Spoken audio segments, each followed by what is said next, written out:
Bonjour tout le monde, merci d'être là. Ça me fait plaisir d'être dans ce quartier parce que ça me rappelle beaucoup de beaux souvenirs.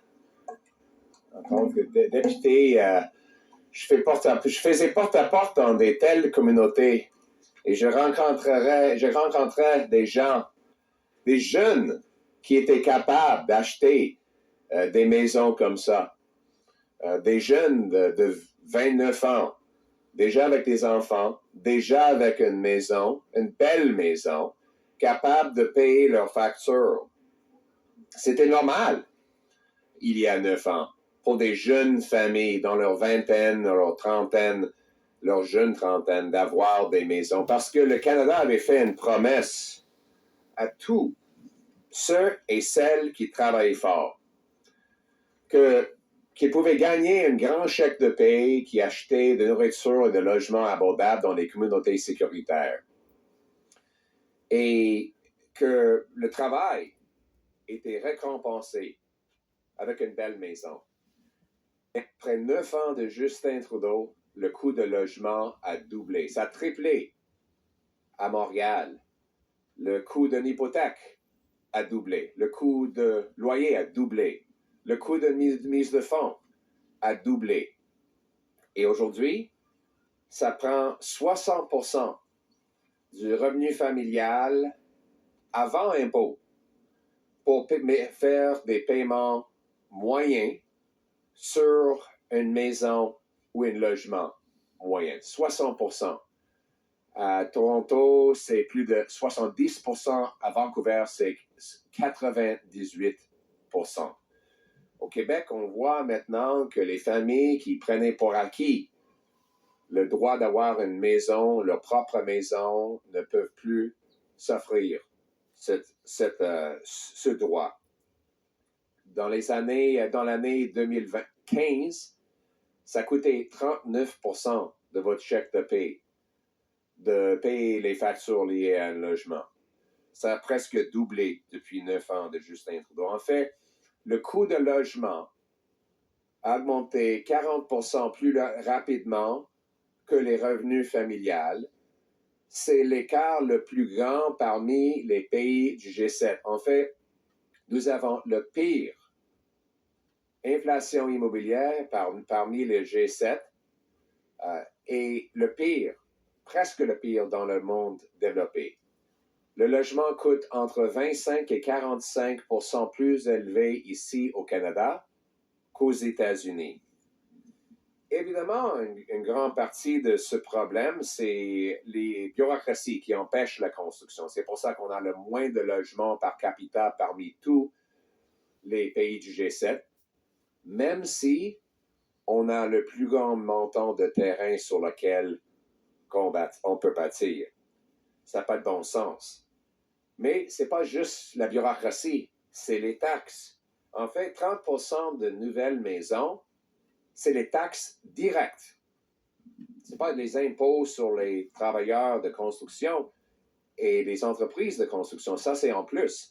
Je parle des taxes très directes imposées par les 3 niveaux du gouvernement. 39% de ces taxes sont fédérales. Et ça augmente le coût et empêche la construction. C'est pour ça qu'aujourd'hui, j'annonce qu'un gouvernement conservateur basé sur le gros bon sens va éliminer la taxe de vente sur les nouveaux logements de moins d'1 million de dollars. Donc, au Québec, un logement typique de 500 000 $ va être 25 000 $ moins cher, économisant 1 300 $ en paiement hypothécaire par année. Ça va donner aux Québécois l'opportunité d'acheter une maison abordable dans des communautés sécuritaires. Ça fait partie de notre plan de couper taxes et impôts, bâtir des logements, réparer le budget et stopper les crimes. Et en tant qu'un gouvernement responsable, on va éliminer le gaspillage pour payer le coût de cette réduction de taxes. Par exemple, nous allons éliminer 8 milliards de dollars des programmes libéraux que les libéraux ont admis n'ont pas bâti un seul logement. Le fonds accélérateur, par exemple, a donné l'argent aux municipalités qui ont ensuite réduit la construction. Montréal, Toronto, Winnipeg, Vancouver ont tous réduit la construction depuis qu'ils ont reçu cet argent fédéral. En fait, Toronto a augmenté les taxes sur la construction de 40% après avoir reçu cet argent-là. Donc, pourquoi le gouvernement fédéral veut-il récompenser des municipalités qui empêchent la construction? Un autre fonds de 5 milliards de dollars annoncé il y a 6 mois et le gouvernement n'accepte même pas les applications pour le financement. 6 mois, pas de logement construit, pas d'argent dépensé, pas d'application reçue. C'est encore une nouvelle bureaucratie à Ottawa qui ne fait que empêcher la construction. On va éliminer 8 milliards de dollars de la bureaucratie. Et on va aussi récolter plus de revenus à cause de l'activité économique que l'élimination de la TPS sur les nouvelles constructions va engendrer. On sait, selon les chiffres que le gouvernement du fédéral a déjà fournis, qu'éliminer la TPS va stimuler la construction de 30 000 plus de logements chaque année, ce qui va produire de revenus en impôts pour le gouvernement de 2 milliards de dollars de plus. Donc, en éliminant le gaspillage et en récoltant plus de revenus d'une économie croissante, on va avantager nos finances de 16 milliards de dollars. C'est à peu près le même coût lié à l'élimination de la TPS sur les nouvelles maisons de moins d'1 million de dollars. Donc, moins de taxes, plus de logements. On va rétablir et réinstaurer la promesse du Canada que travailler fort engendre un grand chèque de paie et pension qui vous permettent d'acheter de nourriture et de logement dans les communautés sécuritaires. Ramenons le bon sens chez nous. Thank you very much, everyone, and now in English. It's nice to be back in these beautiful Ottawa suburban neighborhoods. I've knocked on a lot of doors here, not in this particular neighborhood, but in neighboring ones. And I have these memories of 29-year-olds opening these doors, saying, oh, we just moved in. We're having a couple of kids. We have a couple of kids. We got a dog. And this is our home. And that was normal, to have someone who was 28, 29, 30, moving into nice neighborhoods like this. That was because Canada had made a very simple promise. It wasn't anything revolutionary. It was a very simple contract we had with the country. You work hard, you get a great paycheck, buys good food, and a nice home in a safe neighborhood. Very straightforward. And that's why millions of people came from around the world for that bargain. But after 9 years of Trudeau, that promise, like everything else, is broken. Housing costs have literally doubled. The average mortgage payment has gone from $1,400 to $3,200. The needed down payment for the average home has gone from $22,000 to $46,000. The average rent on a one-bedroom has gone from a measly $973 to now $2,200, roughly, after 9 years of Trudeau. It used to take 39% of the average family's income to make the average payment on the average home every month, back in 2015. Now it takes 60%. In Toronto today, it takes over 70% of your pre-tax income to make payments on the average home. In Vancouver, it's 98% of pre-tax income, meaning If you're in Vancouver today with the average income and you wanted to buy the average home, you'd have to stop paying taxes, stop eating, stop buying clothing, stop driving, stop vacationing, stop all forms of recreation, and it would still take 98% of all the money you had to make that monthly payment. Of course, that is mathematically impossible. No wonder there are 1,400 homeless encampments now in Ontario after 9 years of Trudeau and the NDP Liberals. 25% of Canadians live in poverty. 1/4 of kids go to school hungry every single day, according to the government's own data. Housing costs in Canada have risen 40% faster than incomes, the worst gap of any G7 country. In fact, Vancouver is now the third most expensive, Toronto the 10th in the world when you compare median income to median house prices, and homes in the United States are between 25 and 45% cheaper than they are on the Canadian side of the border, proving this is not a global problem, it is made in Canada. Now, obviously, government gatekeepers that block home building are largely to blame for the fact that we have the fewest homes per capita in the G7, even though we have the most land to build on. But there's also the taxes. In Ontario today, 1/3 of the cost of every new home is direct taxes. That does not include the indirect taxes of, for example, income tax on construction workers and businesses, or all the paperwork and delays and consultants you have to pay just to get the building permits. I'm talking about direct taxes. So let's get this clear. When you buy a new home today, more of the money you spend goes to bureaucrats than goes to the carpenters, electricians, and plumbers who actually build the house. This is insane. The number one cost for a home is government. Government bureaucrats, government taxes, government gatekeepers. 30%, as I said, is taxes, and 39% of all the taxes in a new home are federal taxes, including the GST. The GST, which adds $50,000 to the cost of $1 million home. It's a 5% federal tax. It was supposed to be indexed. You used to have a rebate on the first $450,000 of a new home back when the GST was instituted 3 decades ago. That threshold was supposed to go up every year, but it didn't. And now, good luck trying to get a house for $450,000. You can't find anything for that after 9 years of Trudeau. So everybody basically is paying GST on their new home. The GST was not meant to apply to the basic necessities of food and housing. That's why the exemption existed in the first place. It is also why today I am announcing that a Pierre Poilievre-led common sense conservative government will axe the sales tax on new homes under $1 million.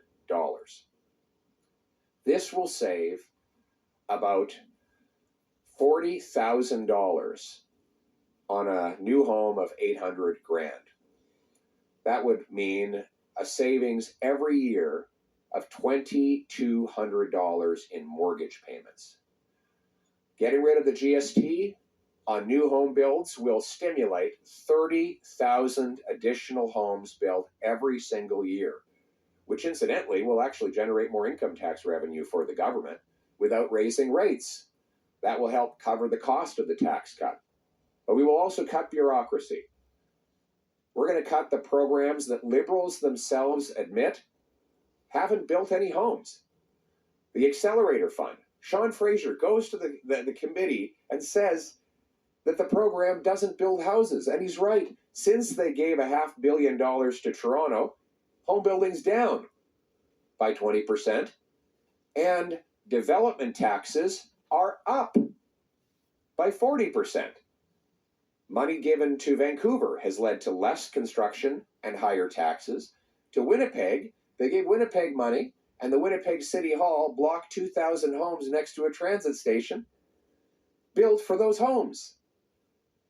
Construction is down there as well. So while Trudeau and the NDP Liberals build bureaucracy. I want to build homes.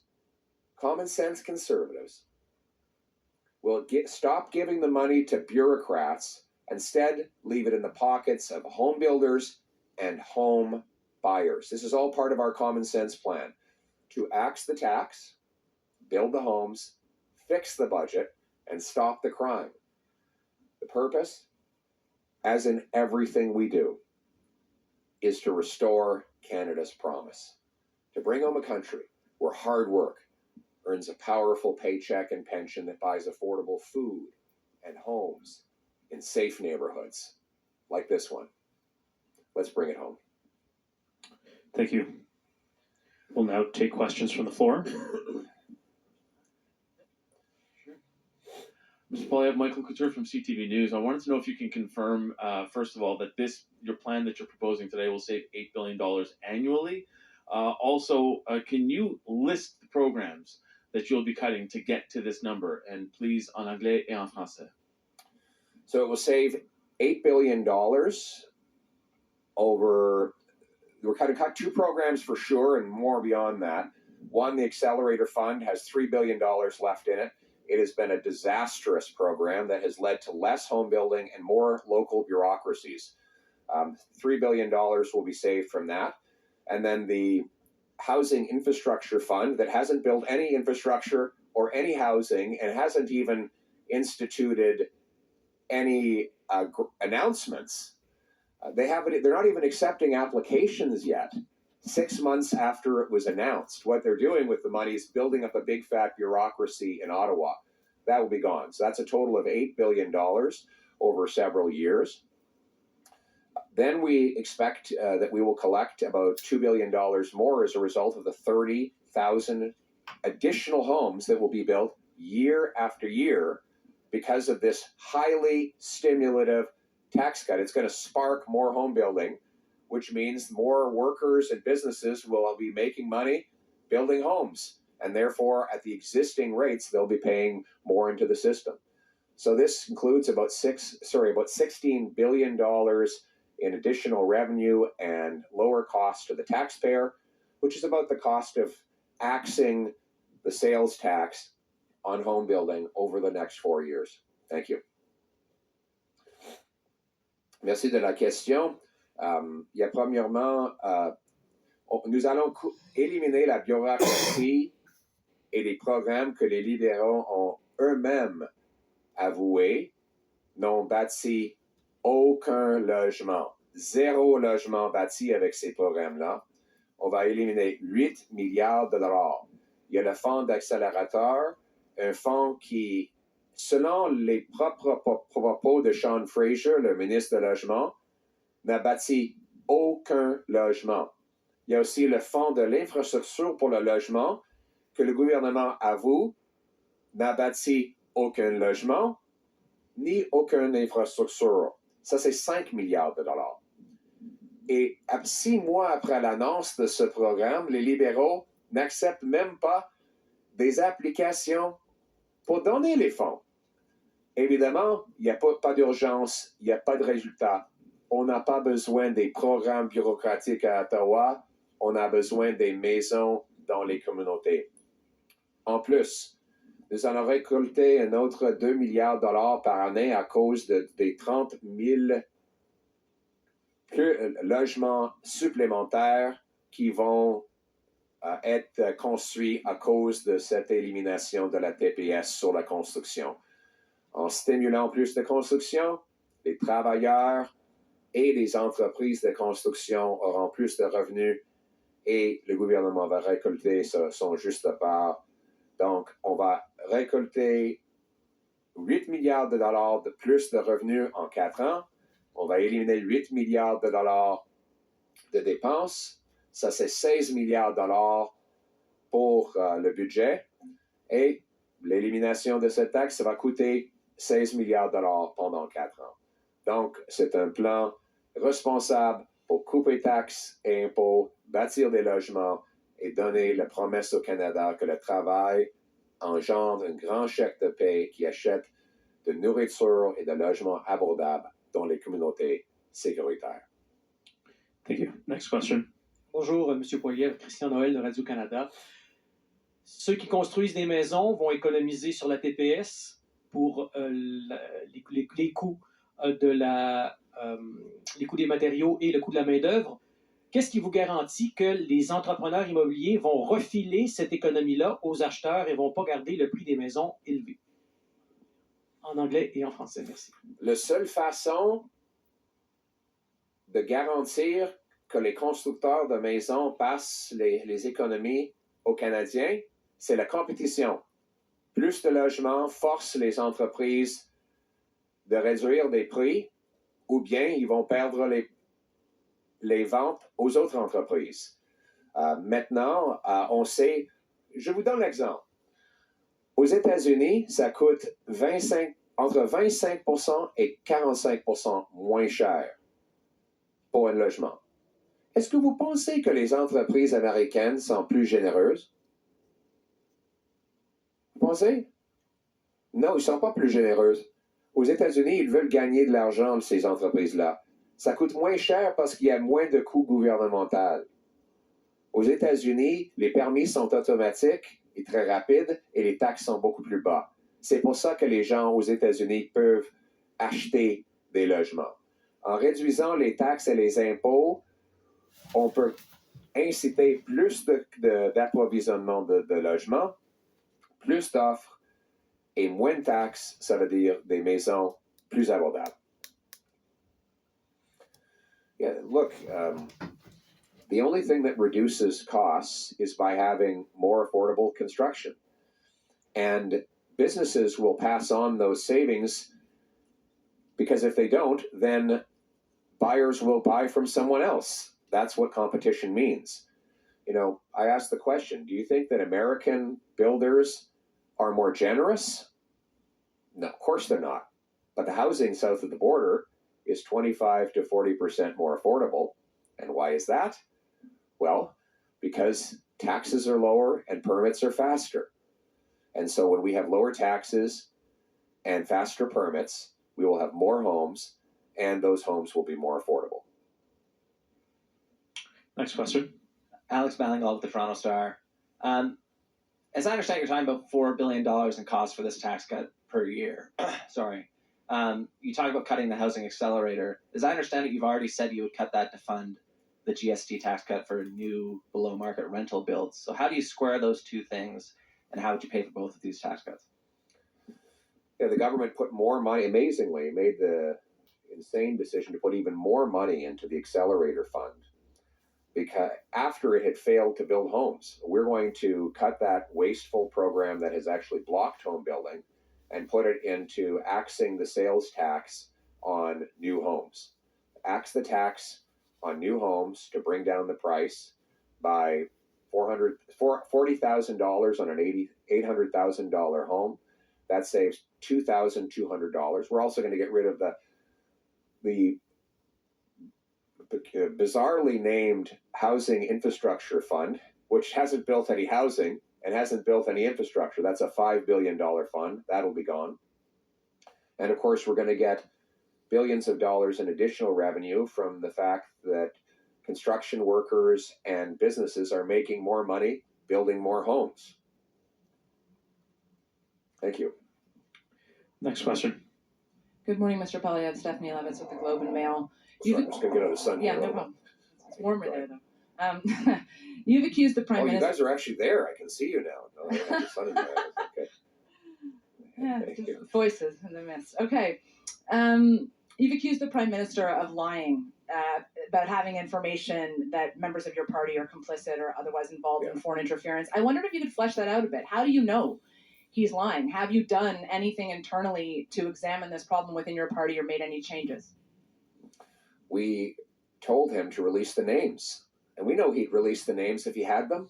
This is the Prime Minister who releases information on foreign interference whenever it suits his political purposes.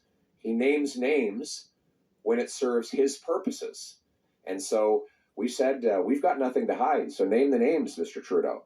If you've got nothing to hide, then come out, tell us who they are, so that all Canadians can hold them to account. But he hasn't done that, because I think the reality is that it's the Liberals who are compromised. We know that Trudeau was aware that in 2 subsequent elections, Beijing interfered to help him win. He had that information on his desk. He did nothing with it. He knew he had MPs in his caucus that were compromised. He didn't do anything about that until he was caught. So we can't trust anything Justin Trudeau says on foreign interference or anything else. And frankly, this is a man who has a track record of lying about basically everything.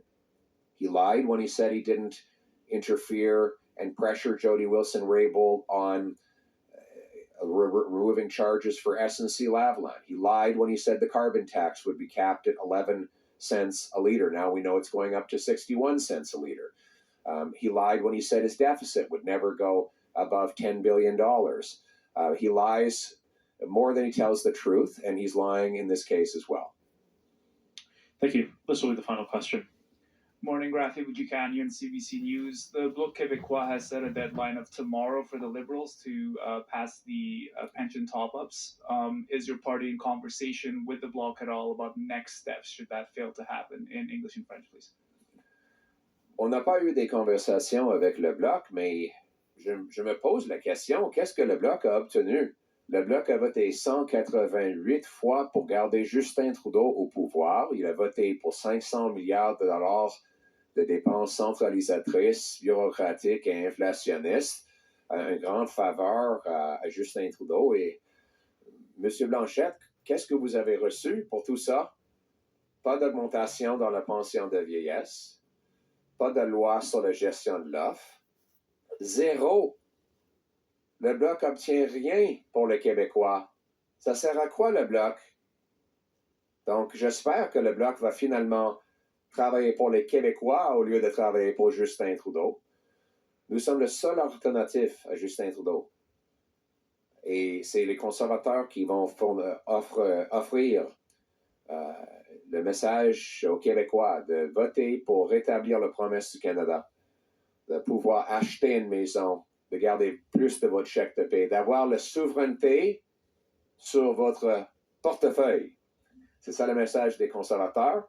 Et je vais travailler avec n'importe qui pour déclencher une élection qui donne aux Québécois cette opportunité. We haven't, so far, the Bloc has received absolutely nothing from Justin Trudeau. Trudeau offered them nothing. And so the Bloc has voted 188 times to keep Trudeau in power. They voted for $500 billion of inflationary, bureaucratic, and centralist spending to take the money from Quebecers and send it to the bureaucracy in Ottawa. And what has Blanchette gotten for all of this money? And all of these votes? Zero. No increase in OAS by management bill. Blanchette has delivered nothing for Quebecers. So it's time for the Bloc to work for Quebecers rather than working for Trudeau. Vote for a carbon tax election. We'll have a common sense conservative plan to axe the tax, build the homes, fix the budget, and stop the crime. All right. Merci beaucoup tout le monde.